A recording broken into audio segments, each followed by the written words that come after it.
우리 옆 사람하고 인사 한번 나누겠습니다. 예수님께서 부활하셨습니다. 예수님께서 부활하셨습니다. 할렐루야. 꽃이 많이 피었더라고요. 철쭉꽃이 피었고요. 라일락이 피었어요. 보셨나요? 벚꽃은 만발을 했습니다. 이렇게 꽃이 아름답게 필 때 부활절이 있는 것도 굉장히 은혜고 축복입니다. 우리는 꽃들을 보면서 나무에 겨울에 메말랐던 나무들이 싹이 나고 꽃이 피는 모습을 보면서 정말로 하나님께서 부활의 역사를 일으키시는구나 우리는 생각하고 또 감사할 수 있습니다. 할렐루야. 예수님께서는 부활하심으로 사망과 권세를 깨뜨리시고 승리하셨습니다. 아담과 하와가 죄를 범한 이후에 모든 사람들은 죄의 권세 아래 묶이게 되었어요.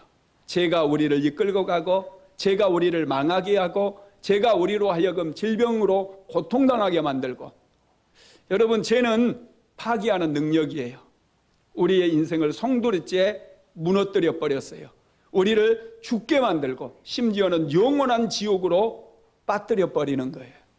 그런데 예수님께서 부활하심으로 인하여 이 모든 죄의 권세를 꺾어버리고 사망의 권세를 꺾어버리고 우리로 하여금 승리케 하심을 믿으시기를 주님의 이름으로 축원합니다. 고린도전서 15장 55절에서 57절까지 한번 같이 읽어봅니다. 사망아 너의 승리가 어디 있느냐? 사망아 너의 쏘는 것이 어디 있느냐? 사망이 쏘는 것은 죄요 죄의 권능은 율법이라. 우리 주 예수 그리스도로 말미암아 우리에게 승리를 주시는 하나님께 감사하노니. 아멘. 우리는 승리자가 되었습니다. 승리의 주인공이 된 줄 믿으시기를 주님의 이름으로 축원합니다. 할렐루야. 예수님께서 십자가에 못 박혀 죽으시고 사흘 만에 부활했어요. 그때 천사들이 여인들에게 부활의 기쁜 소식을 전해줍니다. 누가복음 24장 1절에서 4절까지 한번 같이 읽어봅니다. 안식 후 첫날 새벽에 이 여자들이 그 준비한 향품을 가지고 무덤에 가서 돌이 무덤에서 굴려 옮겨진 것을 보고 들어가니 주 예수의 시체가 보이지 아니하더라. 이로 인하여 근심할 때에 문득 찬란한 옷을 입은 두 사람이 곁에 섰는지라. 여인들이 새벽에 예수님께서 묻혀있는 그 무덤으로 찾아갔습니다. 왜냐하면 예수님께서 십자가에 못 박혀 죽으실 때 오후 3시였어요. 그리고 시간이 점점 흘러갑니다. 해가 뉘엿뉘엿 져가고 있었어요. 아리마대 요셉이 본디오 빌라도를 찾아가서 예수님의 시체를 내어달라고 요청을 합니다. 본디오 빌라도는 아리마대 요셉의 요청에 응답해주고 예수님의 시체를 내어주라고 얘기를 하죠. 그래서 예수님의 시체를 십자가에서 내려서 이제 수습을 해서 장례를 치러야 되는데 해가 지고 있어요. 해가 지면 안식일이 시작되기 때문에 아무 일도 할 수가 없습니다. 유대인들은 해가 져버리면 이제 그리고 금요일 날 예수님께서 운명하셨기 때문에 곧바로 해가 지면서 안식일이 시작되는 거예요. 그래서 아무 일도 할 수가 없습니다. 아리마대 요셉이 가져온 세마포에 여인들과 함께 예수님의 시신을 둘둘 말아서 아리마대 요셉의 가족 무덤에 넣어놨던 거예요. 여인들은 이것이 너무 안타까웠습니다. 장례를 치를 때 유대인들은 먼저 온몸을 깨끗하게 씻어내고 기름을 바르고 향품을 발라요. 그래서 아주 정중하게 장례를 치르는데 지금 예수님께서는 채찍에 맞으셔서 몸이 갈기갈기 찢기셨고 피가 얼마나 많이 쏟으셨는지 피가 범벅이었어요. 땀을 많이 흘리셨기 때문에 땀도 범벅이 되셨습니다. 너무너무 안타까웠어요. 니고데모가 몰약도 가져오고 여러 가지 향품을 가져왔지만 그걸 할 시간이 없는 거예요. 그래서 여인들은 안식일이 지나가기를 기다렸어요. 밤을 새워서 한숨도 자지 못하고 밤새워서 안식일이 지나가기를 기다립니다. 그리고 안식일이 지나는 그 새벽 아직 동이 트기 전입니다. 새벽 미명에 이 여인들이 예수님의 무덤으로 찾아가요. 왜냐하면 장례식을 다시 한번 잘 치르기 위해서 예수님의 몸을 수습해서 완전하게 장례를 치르기 위해서 그 새벽에 무덤으로 가는 거예요.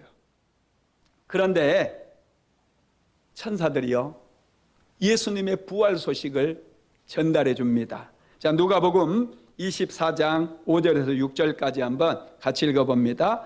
여자들이 두려워 얼굴을 땅에 대니 두 사람이 이르되 어찌하여 살아있는 자를 죽은 자 가운데서 찾느냐? 여기 계시지 않고 살아나셨느니라. 갈릴리에 계실 때에 너희에게 어떻게 말씀하셨는지를 기억하라. 살아있는 자를 어찌하여 여기서 찾느냐는 거예요. 죽은 자들 가운데서 찾느냐는 거예요. 예수님께서 부활하셨다라고 하는 말씀입니다. 이 소식을 들었던 여인들은 너무 기쁘기도 했어요. 기쁘고 또 두려움이 임하기도 했습니다. 여러분, 지금 어두컴컴해요. 새벽이에요. 그런데 천사가 찾아와 가지고 예수님께서 다시 살아나셨다는 거예요. 여인들은 너무 두렵기도 하고 기쁘기도 해서 이 여인들이 뛰어갑니다. 누구에게요? 제자들에게. 예수님의 제자들에게 예수님의 부활 소식을 알리기 위해서 막 뛰어갔어요. 자, 마태복음 28장 8절 한번 같이 읽어봅니다. 그 여자들이 무서움과 큰 기쁨으로 빨리 무덤을 떠나 제자들에게 알리려고 다름질할세. 여인들이 막 다름질을 하는 거예요. 뜀박질을 하는 거예요. 예수님께서 부활하신 이 놀라운 소식을 제자들에게 알리기 위해서. 할렐루야. 여러분, 예수님께서는 분명히 십자가에 못 박혀 죽으셨어요. 그런데 장사 지낸 지 사흘 만에 사망의 권세를 깨뜨리시고 죽음의 권세를 이기시고 부활하신 거 믿으시기를 바랍니다. 예수님의 부활은 완전한 부활이었어요. 그냥 일시적으로 잠깐 살아난 게 아니에요. 우리는 일시적으로 다시 살아난 것을 소생이라고 얘기하죠. 죽었던 나사로 잠깐 소생했어요. 근데 나사로 죽었어요, 살았어요?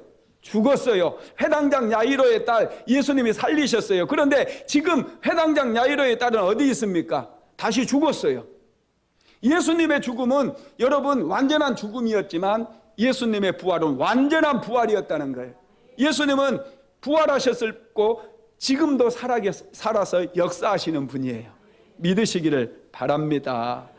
부활하신 예수님께서 지금 부활의 소식을 듣고 막 제자들을 향해서 뛰어가는 여인들 앞에 찾아오십니다. 자, 마태복음 28장 9절에서 10절 시작. 예수께서 그들을 만나 이르시되 평안하냐 하시거늘 여자들이 나아가 그 발을 붙잡고 경배하니 이에 예수께서 이르시되 무서워하지 말라. 가서 내 형제들에게 갈릴리로 가라 하라. 거기서 나를 보리라 하시니라. 예수님께서 십자가에 못 박히실 때요, 남자들은 다 도망가 버렸어요. 남자들은 한 명도 코빼기도 보이지 않아요. 예수님의 제자들이 전부 남자였잖아요. 남자들 다 도망갔어요. 아무도 없어요. 예수님의 십자가를 끝까지 지켰던 사람들은 여자들이에요. 그래서 하나님께서 여자들을 더 많이 사랑하는 것 같아요. 할렐루야. 여자들이 기도하면 응답이 빨라요. 여자들이 기도하면요, 가정이 살아요. 집안이 살아요. 남자들은 언제 도망갈지 몰라. 하나님이 잘 믿지 못하시는 것 같아요. 할렐루야. 여인들이 예수님의 무덤도 지키잖아요. 새벽에 예수님의 무덤에 찾아갔을 때 부활의 소식을 이 여자들이 제일 먼저 듣습니다. 그리고 부활하신 예수님을 첫 번째로 만났던 게 여인들이에요. 할렐루야. 하나님께서 이 여자들을 굉장히 사랑하시고 축복하시는 거죠. 여인들은 예수님의 부활 소식을 듣고 믿었습니다. 듣고 믿고 또 만나기도 하고 얼마나 놀라운지 모릅니다. 예수님의 부활은 모든 인류에게 축복이에요. 저와 여러분에게도 축복입니다. 왜 예수님의 부활이 은혜가 되고 축복이 될까요? 첫째는요, 말씀의 능력이 나타났기 때문이에요. 예수님께서 말씀하신 대로 부활하셨습니다. 자, 누가복음 24장 6절에서 8절 한번 같이 읽어봅니다. 거기 계시지 않고 살아나셨느니라. 갈릴리에 계실 때에 너희에게 어떻게 말씀하셨는지를 기억하라. 이르시기를 인자가 죄인의 손에 넘겨져 십자가에 못 박히고 제3일에 다시 나야 하리라 하셨느니라 한데 그들이 예수의 말씀을 기억하고. 아멘. 예수님께서 말씀하신 대로 부활하셨다는 거예요. 이 말씀이 굉장히 중요해요. 말씀에 능력이 있다는 거예요. 예수님께서 부활하실 것을 이미 예수님께서 예언을 하셨어요. 말씀을 하셨어요. 그 말씀하신 대로 예수님이 부활하셨습니다. 자, 고린도전서 15장 3절에서 4절도 읽어봅니다. 내가 받은 것을 먼저 너희에게 전하였노니 이는 성경대로 그리스도께서 우리 죄를 위하여 죽으시고 장사 지낸 바 되셨다가 성경대로 다시 살아나사. 아멘. 성경대로 그리스도께서 다시 죽으셨을 뿐만 아니라 다시 살아나셨다는 거예요. 사흘 만에 다시 살아났다라는 거예요. 하나님께서 말씀하신 대로, 예수님께서 말씀하신 대로 살아나신 거예요. 이것은 무엇을 말씀하느냐? 말씀에는 엄청난 능력이 있다라는 겁니다. 여러분, 하나님께서는 말씀으로 세상을 창조하셨잖아요. 이 말씀에 능력이 나타난 거예요. 예수님은 그냥 우연히 다시 살아난 것이 아니라 말씀하신 대로, 성경에 말씀하신 대로 예수님께서 십자가에 못 박혀 죽으셨어요. 그리고 예수님께서 말씀하신 대로 사흘 만에 부활하셨어요. 하나님의 말씀이 예수님을 십자가에 못 박혀 죽게 만들었고, 하나님의 말씀이 능력이 나타나서 죽은 예수 그리스도를 다시 살아나게 하셨다는 거예요. 할렐루야. 그래서 천사들이요, 이 여인들에게 나타나서 그들에게 뭐라고 말씀하셨어요? 말씀을 너희에게 어떻게 말씀하셨는지를 기억하라 그래요. 기억하라. 말씀에 능력이 있기 때문에 말씀을 기억하라는 거예요. 할렐루야. 우리가 하나님의 말씀을 기억할 때 우리의 삶에 그 말씀의 능력이 나타나기 시작해요. 실제로 예수님께서 죽은 지 사흘이 지났던 나사로를 찾아가셔서 무덤을 열어놓으라고 말씀하셨고, 나사로야 나오라 그러니까 죽었던 나사로가 살아나는 역사가 일어났습니다. 예수님께서 나인성 주변을 지나가셨을 때 나인성 과부의 아들이 죽어가지고 상여를 나가고 있는 거예요. 예수님께서 그 상여를 멈추게 하고 관에 손을 얹고 청년아 일어나라 말씀하시니까 죽었던 청년이 일어나 버립니다. 뿐만 아니라 회당장 야이로의 딸이 죽었잖아요. 그때 예수님께서 야이로에게 두려워 말고 믿기만 하라 말씀하시면서 그 집에 가셔서 베드로와 야고보, 요한을 데리고 그 소녀가 죽어있는 방으로 들어갑니다. 그리고 소녀의 손을 잡고 소녀야 일어나라 명령을 내렸어요. 그랬더니 죽었던 해당장 야이로의 딸이 다시 살아나 버립니다. 베드로는 이것을 마음에 기억합니다. 하나님의 말씀이 임하고 예수님께서 나사로야 나오라, 청년아 일어나라, 해당장 야이로의 딸에게 소녀야 일어나라 이렇게 말씀하셨을 때 기적이 일어났던 것을 그는 기억을 합니다. 그래가지고 나중에 초대교회 베드로 사도가 요바에 갔을 때 다비다라고 하는 여인이 갑자기 죽었잖아요.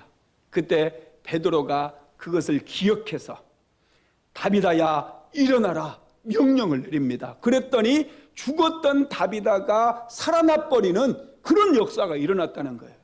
여러분, 우리가 하나님의 말씀을 기억해야 돼요. 하나님의 말씀을 암송해야 돼요. 그래서 기도할 때 이 말씀을 기억하고 이 말씀을 선포하게 되어지면 우리 인생 속에 놀라운 역사가 일어난다는 거예요. 할렐루야.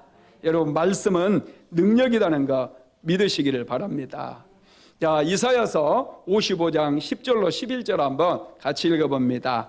이는 비와 눈이 하늘로부터 내려서 그리로 되돌아가지 아니하고 땅을 적셔서 소출이 나게 하며 싹이 나게 하여 파종하는 자에게는 종자를 주며 먹는 자에게는 양식을 준과 같이 내 입에서 나가는 말도 이와 같이 헛되이 내게 돌아오지 아니하고 나의 기뻐하는 뜻을 이루며 내가 보낸 일에 형통함이니라. 아멘. 하나님의 말씀은 헛되이 되돌아오는 법이 없다는 거예요. 하나님의 말씀이 선포되어지면 반드시 결과를 만들고 반드시 역사가 일어난다는 거예요. 그래서 우리가 하나님의 말씀을 기억해야 돼요.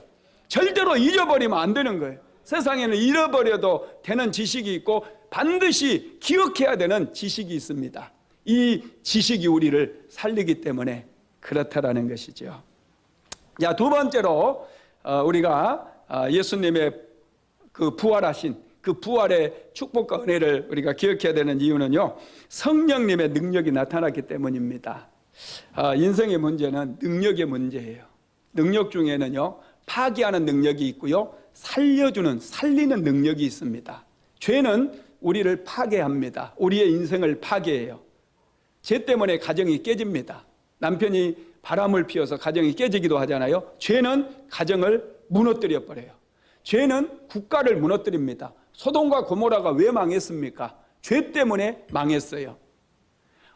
노아 시대에 왜 홍수로 하나님께서 심판하셨습니까? 죄 때문에 이 땅을 물로 심판해 버린 거예요. 죄는 이렇게 파괴해 버려요. 죄를 짓게 되면 인생이 파괴되어지고 우리의 삶이 무너지게 되어 있어요. 그런데 살리는 능력이 있다는 거예요. 그 살리는 능력이 바로 예수 그리스도의 부활의 능력이에요. 말씀의 능력이에요. 성령의 능력이에요. 믿으시기를 바랍니다. 할렐루야. 요한복음 3장 16절 한번 같이 읽어봅니다. 하나님이 세상을 이처럼 사랑하사 독생자를 주셨으니 이는 그를 믿는 자마다 멸망하지 않고 영생을 얻게 하려 하심이라. 아멘. 여기에 우리가 잊지 말아야 될 말씀이 있어요. 뭐 독생자도 아니고 영생도 아니고, 여기서 우리가 기억해야 될 게 뭐냐? 멸망하지 않고라는 말이에요. 우리가 예수 그리스도를 믿으면 우리는 멸망하지 않는다는 사실입니다. 원래 우리는 멸망할 존재들이었어요. 죄로 인해서 우리는 멸망할 수밖에 없었고, 파기하는 그 능력 때문에 우리는 죽을 수밖에 없었고 영원한 지옥에 떨어질 수밖에 없었습니다. 그런데 하나님의 아들 독생자 예수 그리스도께서 이 땅에 오셔서 십자가에 못 박혀 죽으시고 사흘 만에 부활하심을 통해서 우리는 더 이상 멸망하는 존재가 아니라 멸망하지 않는 그런 존재가 되었다는 거 믿으시기 바랍니다. 할렐루야. 우리는 멸망하지 않습니다. 우리는 멸망한 존재가 아니에요. 우리는 예수 그리스도의 부활의 능력으로 새 생명을 얻었고 우리는 영원한 천국을 소유하게 된 거 믿으시기를 바랍니다. 여러분, 죄는 무섭습니다. 죄는요, 반드시 언젠가 튀어나오게 되어 있어요. 숨겨진 것 같잖아요. 여러분들이 지은 죄는 반드시 언젠가는 튀어나와서 내 삶을 무너뜨려요. 요즘 SK그룹에 최태원 회장하고 그 부인 노소영 관장하고 둘이 이혼 소송이 벌어졌잖아요. 한참 됐는데 이번에 또 재판이 한번 열렸더라고요. 최태원 회장은 SK 회장의 아들이었어요. 결혼할 당시 후계자였습니다. 노소영은 누구죠? 노태우 대통령의 맏딸이었어요. 또 얼마나 사람들이 부러워하는 그런 미모를 가졌습니까? 이 두 분이 결혼할 때 막 얼마나 대단했어요. 세기의 결혼, 영국의 왕실의 결혼처럼 대단했습니다. 그런데 지금 이혼 소송 중이에요. 예, 최태원 회장이 첩을 두었어요. 첩이라고 하면 좀 그렇고요. 예, 다른 여자를 두고 이제 자식까지 태어나고 이런 과정 속에서 그 가정이 깨집니다. 여러분, 뭐가 가정을 깨뜨린 거예요? 죄가 가정을 깨뜨린 거예요. 그렇게 가진 것도 많고 권세도 다 가지고 있고, 그런데 가정이 깨지는 거예요. 이재용 씨도 가정이 깨졌잖아요. 여러분, 뭐가 가정을 깨뜨리느냐? 돈이 가정을 깨뜨리는 게 아니에요. 죄가 가정을 깨뜨리는 거예요. 인생을 깨뜨리는 거예요. 우리도 이렇게 인생이 깨질 수밖에 없었는데 예수 그리스도를 믿음으로, 할렐루야, 멸망하지 않고, 멸망하지 않습니다. 할렐루야. 사도 바울도 이 부활의 능력을 경험했어요. 그래서 사도 바울은 이렇게 말합니다. 자, 에베소서 1장 19절에서 20절까지 같이 읽어봅니다. 그 힘의 위력으로 역사하심을 따라 믿는 우리에게 베푸신 능력의 지극히 크심이 어떠한 것을 너희로 알게 하시기를 구하노라. 그의 능력이 그리스도 안에서 역사하사 죽은 자들 가운데서 다시 살리시고 하늘에서 자기의 오른편에 앉히사. 부활의 능력이 죽은 자들 가운데서 예수님을 다시 살리셨다는 거예요. 이게 성령의 능력입니다. 예수님은 완전하게 십자가에 못 박혀 죽으셨어요. 그런데 이 부활의 능력이 얼마나 강력했던지 죽은 사람을 다시 살렸다라는 거예요. 뿐만 아니라 이 죽은 자를 다시 살렸을 뿐만 아니라 어떻게 했다고요? 하나님 보좌 우편에 앉히셨다라는 거예요. 여러분, 놀랍지 않습니까? 이게 이제 성령의 능력이에요. 죽은 자를 살리고 죽은 자를 하늘 보좌 오른편에 앉히는 이 능력, 이게 부활의 능력이면서 성령의 능력이라는 거예요. 예수님의 부활은요, 이미 십자가 이에서부터 시작이 되어집니다. 저와 여러분은 이 부활의 능력을 경험해야 돼요. 이 부활의 능력을 받아야 돼요. 우리가 어떻게 부활의 은총, 부활의 능력, 부활의 축복을 받을 수 있을까요? 예배를 통해서. 하나님께서는 예배를 통해서 우리에게 그런 은혜를 넘치도록 부어주신다는 것이죠. 그래서 항상 우리는 예배를 소중히 여겨야 돼요. 예배는 은혜의 통로이면서 축복의 통로이고 능력의 통로입니다. 예배 드릴 때 기적이 일어나요. 희곡 작가로 유명한 오혜령이라고 하는 분이 있는데요. 이분은 희곡 작가로도 또 방송인으로도 배우로도 아주 활발하게 활동을 하셨어요. 그런데 이분이 30대 초반에 갑자기 암이 생깁니다. 3개월 선고를 받아요. 시한부 인생. 3개월밖에 살 수 없다는 거예요. 너무 절망을 했습니다. 그래서 매일 하는 일이 뭐였냐면 달력에다가 빨간 줄을 끊는 거예요. 하루 살고 나면 3개월이니까 이제 며칠 남았다, 며칠 남았다, 며칠 남았다. 3개월 이제 마지막 날이었어요. 마지막 날 빨간 줄로 딱 끊고 죽으려고 생각을 하고 있는데 그날 누군가가 백합꽃 50송이를 보내줍니다.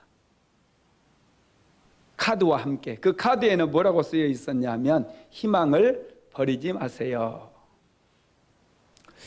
꽃이 너무 예뻐가지고요, 꽃을 탁 안고 이렇게 향기를 맡고 있는데 갑자기 누군가가 뒤에서 푹 치더래요. 앞으로 거꾸러졌어요. 당신은 누구십니까? 왜 죽음의 한복판까지 찾아와서 나를 괴롭힙니까? 이렇게 얘기하고 뒤를 돌아봤는데 아무도 없는 거예요. 그때 갑자기 이분의 마음속에 자기의 죄가 생각나더래요. 기독교 가정에 태어나서 어린 시절에 열심히 교회를 다녔었는데 어른이 돼서 바쁘다는 핑계로 교회도 나가지 못하고 자기 마음대로 인생을 살아온 거예요. 그래서 팡팡 눈물을 쏟으면서 하나님 앞에 회개합니다. 그리고 회개를 하는데요, 잘 안 되더래요. 그래서 노트에 자기가 지은 죄들, 하나님과 상관없이 살아왔던 그런 삶들을 전부 이제 기록을 하기 시작하는데, 계속해서 하나님의 은혜가 부어지고, 그래서요, 이분이 그 아픈 중에 혼자서 집에서 예배하고 찬양하고 기도하고 그랬더니 6개월이 지났는데 안 죽은 거예요. 6개월이 지났는데. 할렐루야. 하루는 갑자기 이제 몸이 막 오싹오싹해지면서 오한이 찾아오더래요. 혹시 몸살 감기 걸려보신 분 있으세요? 몸살 걸렸을 때 갑자기 몸이 막 찌뿌듯하고 오한이 생기잖아요. 열이 났다가 떨어졌다 막. 그래서 이제 이불을 이렇게 탁 뒤집어 쓸고 있는데 갑자기 겨드랑이가 이렇게 만져지는데요, 겨드랑이에 불룩 솟아올랐던 암덩어리가 사라졌더래요. 이 어깨 위에도 암이 이렇게 올라와 있었는데 그것이 사라졌더래요. 그래서 배를 만져봤더니 복수가 차가지고 이렇게 배가 튀어나왔었는데 배가 쏙 들어갔더래요. 할렐루야. 한 번에 그렇게 질병이 치료가 된 거예요. 그리고 지금까지도 살아계셔서 주님을 위해서 열심히 헌신하며 살아가고 있습니다. 여러분, 하나님 앞에 회개하고 정말 신령과 진정으로 하나님을 찬양하고 예배하니까 병을 고치는 능력, 그 말씀의 능력이 이 오해령 씨를 완전히 치료하고 고쳤다는 말씀입니다. 제가 채찍에 맞음으로 너는 나음을 입었느니라. 이 말씀이 쏙 들어왔대요. 그래서 기도할 때마다 이 말씀 붙들었더니 죽었어야 될 사람이 살게 되어지는 그런 놀라운 역사가 일어나게 된 것입니다. 코로나19 바이러스 때문에 전 세계가 고통을 받아요. 많은 사람들이 질병으로 고통을 받잖아요. 미국에만 지금 뭐 20만 명이 넘은 지 한참 되고 40만 명이라고 했던 것 같더라고요. 엄청나게 많은 사람들이 코로나 바이러스에 감염이 됐어요. 여러분, 치료제도 아직 개발되지 않으니까 얼마나 두려워합니까? 근데 부활하신 하나님의 능력, 예수님의 능력이 임하면 코로나 바이러스쯤은 완전히 사라질 줄로 믿습니다.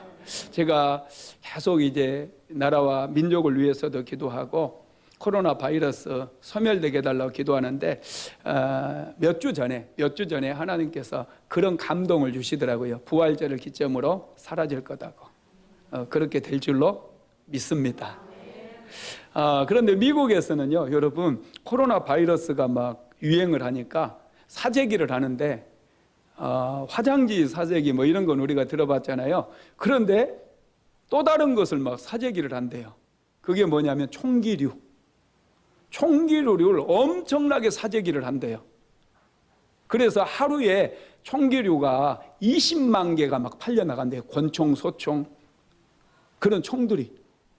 여러분, 왜 총들을 살까요? 바이러스는 총으로 쏴도 맞지도 않아요. 왜 총을 살까요? 두렵기 때문에 그래요. 미국은 나라가 우리가 보기에는 선진국이고 세계 최고의 그런 강대국이지만은 국민들 사이에서는요, 정부를 믿지를 못한다는 거예요. 내 몸은 내가 지켜야 돼. 코로나 바이러스가 더 창궐해지고 그러면 경제 활동이 정지가 되어지고 자칫 잘못하다 폭동이 일어나고 도둑이 들끓게 되어지고 그러기 때문에 그럴 거다고 생각해서 막 무기들을 있는 대로 다 사들이는 거예요. 그런데 내는 내가 지킨다. 근데 우리는 뭐 총기 사요, 안 사요?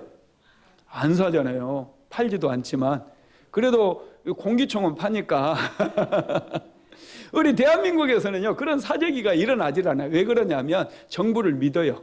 대한민국 사람들이 참 훌륭해요. 나라를 믿습니다. 그리고 나 혼자 잘 살겠다라고 그런 마음보다는 같이 살겠다, 이런 정신들이 있어요. 그래서 대한민국이 국민 수준도 굉장히 높고요. 대한민국이 정말 훌륭한 나라입니다. 나라도 굉장히 훌륭하잖아요. 정치인들을 다 믿고, 할렐루야. 믿어야 돼요. 그래야 사재기도 하지 않고 혼란하지 않아요. 정부에서 방침 내려주면 그 방침을 잘 따르는 것도 중요해요. 교회도 지금 8가지 방침을 정부에서 내려줬잖아요. 예배 드릴 때 어떻게 예배를 드리라고. 그래서 저희들은 철저하게 준비를 했어요. 그랬더니 공무원들이 몇 번 왔다 갔는데 우리가 너무너무 잘 지키니까 아무 얘기도 안 하고 그냥 가시는 거예요. 그리고 우리는 오히려 그 공무원들을 위로해요. 이렇게 다니느라고 얼마나 힘드십니까? 휴일인데 집에서 쉬어야 되잖아요, 공무원들. 그런데 교회마다 이렇게 다니면서 지키는지 안 지키는지 오히려 우리가 막 위로해 주거든요. 여러분, 이렇게 가야 돼요. 방역 지침 내려주면 서로 조심하고 서로 지켜주면 얼마나 이게 아름답습니까? 이것만 잘 지키면 여러분 문제가 안 되거든요. 근데 불안하면요, 사람들이 그걸 못해요. 할렐루야. 그렇습니다. 부활의 은혜가, 부활의 축복이 우리 가운데 부어지면 우리는 자신감을 얻을 줄로 믿습니다. 세 번째, 왜 부활이 은혜가 되고 축복이 되느냐면, 예수님의 부활이 있고 나서 예수님의 부활을 목격했던 사람들에게 변화의 역사가 일어났어요. 여러분, 예수님의 제자들은 평범한 사람들이에요. 갈릴리 바다에서 고기 잡았던 평범한 어부들이에요. 이들은 절개를 지킬 만한 어떤 수준 높은 그런 게 없어요. 그래서 실제로 예수님께서 십자가에 못 박혀 죽으셨을 때 제자들은 다 예수님을 버리고 다 도망가 버렸어요. 그랬던 제자들이 갑자기 돌변을 합니다. 담대하게 예수 그리스도의 부활을 전하고 그들이 감옥에 들어가는 것을 두려워하지 아니하고 순교당하는 것을 두려워하지 아니하고 담대하게 복음을 전해요. 어떤 일이 있었느냐? 부활을 목격한 거예요. 그들이 예수 그리스도께서 정말 말씀하신 대로 사흘 만에, 장사 지낸 지 사흘 만에 살아나신 거예요. 그걸 보고 그들은 놀랍게 변화되어 버려요. 할렐루야. 여러분, 그렇습니다. 베드로도요, 예수님의 수제자였잖아요. 그런데 예수님께서 고난당하실 때부터 베드로는 멀찍이 따라다니고요, 예수님을 모른다고 3번이나 부인해 버리잖아요. 여러분, 얼마나 참 사람이 보잘게 없습니까? 정말 사람은 연약해요. 얼마든지 변할 수 있어요. 그랬던 제자들이 예수님께서 부활하시는 것을 보고 그들이 더 이상 변절되지 않습니다. 그들이 마음을 정하고, 예수님의 제자들이 전부 순교를 당하잖아요. 요한을 빼고 다 순교를 당해요. 그들의 믿음을 지키게 되어졌다라는 것이죠. 요한복음 21장에 보면은요, 베드로가 예수님께서 부활하셨다고 하는 소식을 듣고 갈릴리로 가게 되어집니다. 이 갈릴리에 가서 이제 예수님을 기다리는데 초조해요. 여러분, 혹시 그 면접 같은 거 볼 때 막 기다리는 게 얼마나 힘듭니까? 막 시간이 너무 안 가잖아요. 누군가 기다릴 때. 또 좋은 일이 있을 때 기다리는 것도 그렇고, 뭔가 시험을 봐야 될 때, 이럴 때 이 기다림의 시간이 굉장히 초조해요. 그래서 안절부절 못하게 되거든요. 베드로가 그랬습니다. 예수님께서 갈릴리에서 만나자고 해서 갈릴리로 갔는데 예수님이 지금 찾아오시지를 않는 거예요. 그래서 기다리는데 너무 초조해요. 그래서 베드로가 제자들에게 얘기합니다. 동료들에게, 나는 갈릴리 바다에서 고기나 잡아야 되겠다. 그랬더니 갔던 그 제자들도 나도 그러면서 베드로를 따라가요. 그래서 베드로하고 제자들이 배를 타고 갈릴리 바다에 가서 밤새도록 고기를 잡고 있는 거예요. 그런데 고기가 잡혀요, 안 잡혀요? 한 마리도 안 잡히는 거 이상해요. 한 마리도 안 잡혀요. 그리고 새벽이 됐어요. 새벽이 이제 동이 이렇게 터오려고 하는데 갑자기 해변에서 사람의 목소리가 들립니다. 얘들아, 고기가 있느냐? 그래요. 그러니까 무심결에 한 마리도 못 잡았어요. 그런 거예요. 그랬더니 해변에서 갑자기 배 오른쪽에 그물을 던져라 그런 거예요. 무심코 배 오른쪽에다 그물을 탁 던졌더니 엄청나게 많은 고기가 잡힌 거예요. 이거 뭔가 이상하잖아요. 그때 요한이 깨달은 거예요. 예수님이구나. 그래서 베드로에게 주님이시다 이렇게 얘기를 하자 베드로가 옆에 있던 겉옷을 딱 걸치고 바로 갈릴리 바다로 뛰어듭니다. 그리고 수영을 해가지고 해변으로 왔어요. 베드로의 몸에서 물이 막 툭툭툭툭 떨어지는 거예요. 해변으로 왔더니 그곳에서 예수님께서 숯불을 피워놓고 불을 피워놓고 떡과 생선을 굽고 있는 거예요. 베드로가 막 물이 툭툭툭툭 떨어지면서 예수님께 오니까 베드로야 방금 잡은 생선 좀 가져와라 그런 거예요. 베드로가 다 갖다 주니까요. 예수님께서 제자들에게 이제 아침상을 딱 차려주시면서 이것을 먹어라 하면서 생선도 떼어주고 떡도 이렇게 떼어주게 됩니다. 그리고 나서 이제 조반을 마친 다음에 식사를 다 하고 난 다음에 예수님께서 베드로에게 질문하셔요. 요한의 아들 시몬아, 내가 이 사람들보다 나를 더 사랑하느냐? 주님 그러합니다. 내가 주님을 사랑하시는 거 주님께서 아십니다. 내 양을 먹이라 그래요.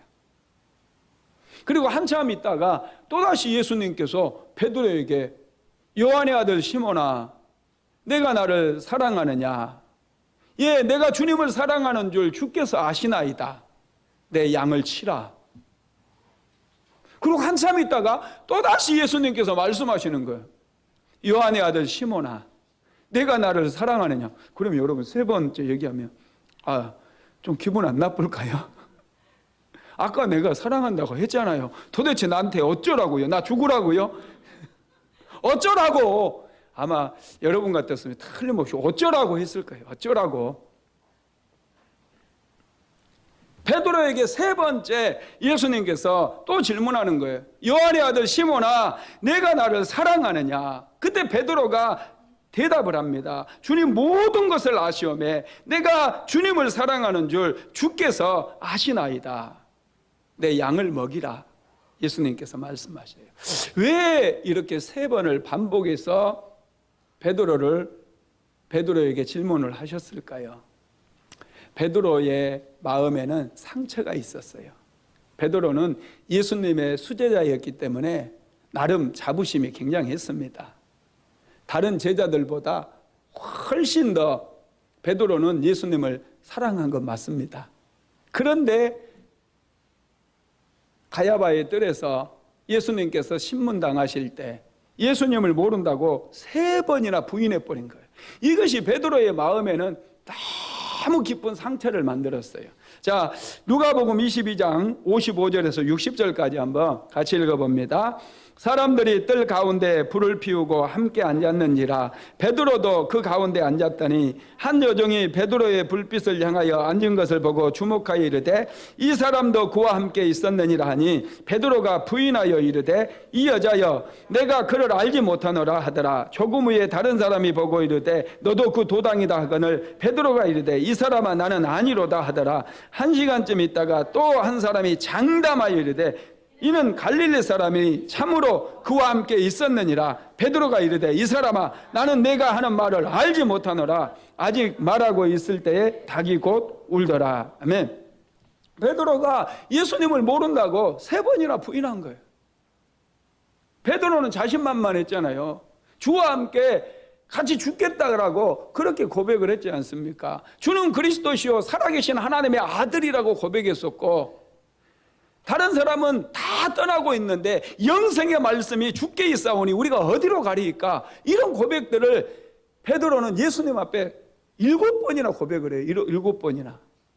그런데 그랬던 베드로가 예수님을 모른다고 3번이나 부인을 한 거예요. 베드로의 마음이 얼마나 찢어졌겠습니까? 베드로 스스로가 상처를 받은 거예요. 이런 상처를 가지고는요, 여러분 증인이 될 수가 없습니다.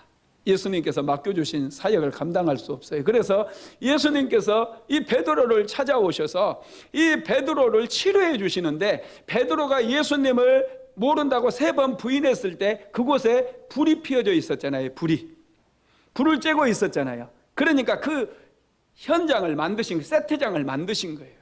예수님께서 지금 불을 피워놓고 떡을 굽고 계시는 거예요. 그 불이 피어져 있는 그 현장에서 예수님께서는 베드로에게 요한의 아들 시몬아 내가 이 사람들보다 나를 더 사랑하느냐 3번을 질문을 한 거예요. 그때 주님께서 아신다는 거, 내가 주님을 사랑하는 줄 주께서 아신다는 거예요.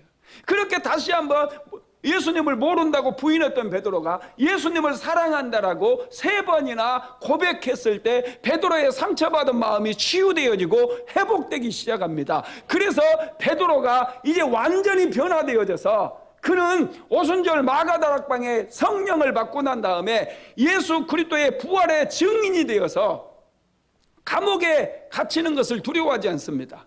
자기를 핍박하는 사람을 두려워하지 않습니다. 담대하게 복음을 전하는 위대한 사도가 되어진다는 거예요. 여러분, 베드로는 위대한 사도예요. 어떤 분들은 베드로가 예수님을 모른다고 3번 부인했다고 얼마나 베드로를 얕잡아 보는지 몰라요. 여러분, 그거 아니에요. 베드로는 위대한 사도예요. 우리는 베드로의 발끝, 이 발가락 하나도 따라갈 수가 없어요. 베드로는 여러분 나중에 어떻게 됩니까? 로마에서 복음을 전하다가 체포가 되어져요. 그리고 그는 로마의 그 반역자들이 처형당하는 십자가형을 언도받습니다. 그때 베드로는 내가 사랑하는 예수님께서 십자가에 매달려 죽으셨는데 내가 감히 어떻게 십자가에 예수님처럼 못 박히겠느냐고, 그걸 거절하고 나를 십자가에 거꾸로 매달아서 못 박아달라고 부탁을 합니다. 그래서 베드로는요, 십자가에 거꾸로 매달려서 순교를 당하게 되어져요. 베드로는 위대한 사도입니다. 이게 부활하신 예수님을 만났기 때문에 베드로가 이렇게 놀랍게 변화되었다는 사실을 믿으시기 바랍니다. 사도 바울 역시도 마찬가지예요. 다메섹 도상에서 예수님을 만남으로 그는 완전하게 변화가 되었어요. 사도 요한도 마찬가지입니다. 갈릴리 바다에서 고기 잡았던 어부였어요. 그런데 사도 바울이 여러분 요한계시록을 쓰게 되어지고, 사도 바울은 순교당하지 않습니다. 몇 번 순교의 위기가 있었어요. 복음을 전하다가 체포돼서 로마의 당국자들이 만약에 예수의 부활을 부인한다면 너를 살려주겠다 그랬는데 바울은 끝까지 거절을 합니다. 그래서 이 팔팔 끓는 기름 가마 속에 사도 요한을 집어넣어 버려요. 그런데 요한은 그곳에서 하나님을 찬양합니다. 하나도 해를 받지 않아요. 그리고 창으로 찔렀지만 죽지를 않아요. 벼랑 끝에서 밀어버렸는데 그때 척추뼈를 다쳐가지고 사도 요한이 곱추가 됐다고 그래요. 감당할 수가 없어요. 그래서 결국에는 반모라고 하는 섬으로 유배를 보냈는데 그곳에서 요한계시록을 쓰게 되어지죠. 제자들을 감당할 수가 없었어요. 부활을 경험했던 제자들을 이 로마에서는 감당할 수가 없었어요. 할렐루야. 부활의 능력이 이 정도로 강력하다는 사실을 믿으시기를 바랍니다. 말씀을 마무리하겠습니다.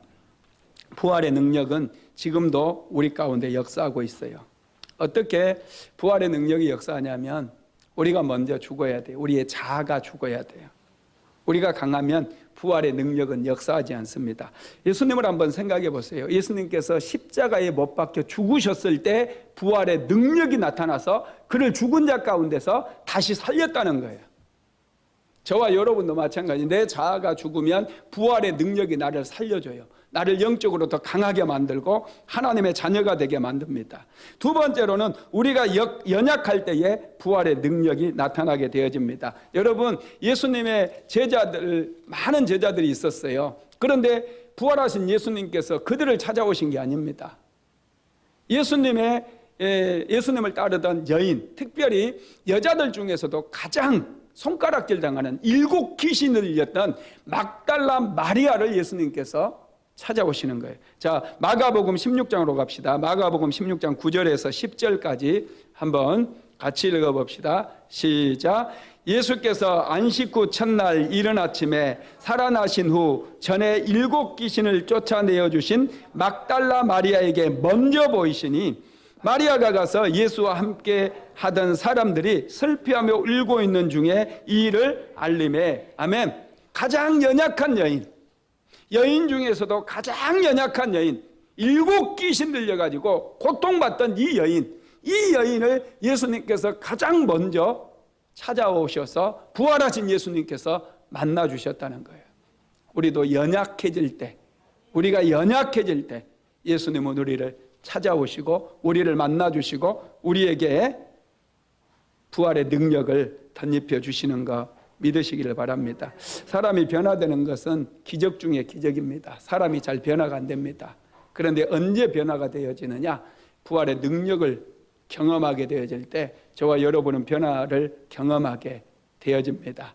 오늘 2020년 참 어려운 그런 시기를 우리는 살고 있어요. 코로나 바이러스 때문에 너무나 힘들게 우리가 살아가고 있습니다. 외출도 제대로 하지 못하고 직장 다니면서도 숨죽이고 또 교회 예배도 온전한 예배를 드리지 못해요. 교회의 온전한 예배가 되기 위해서는 성도들의 교제가 있어야 돼요. 성도들이 함께 떡을 떼면서 기쁨으로 일주일 동안 어떻게 살았는지, 그리고 서로 기도해주고 축복해주고 서로 모여서 찬송하고 받은 은혜를 나누고, 이런 것이 온전한 예배인데 우리는 이 반쪽짜리 예배밖에 드리지를 못하고 있어요. 하나님께서 이 2020년 우리에게 뭔가 뜻하신 바가 있을 겁니다.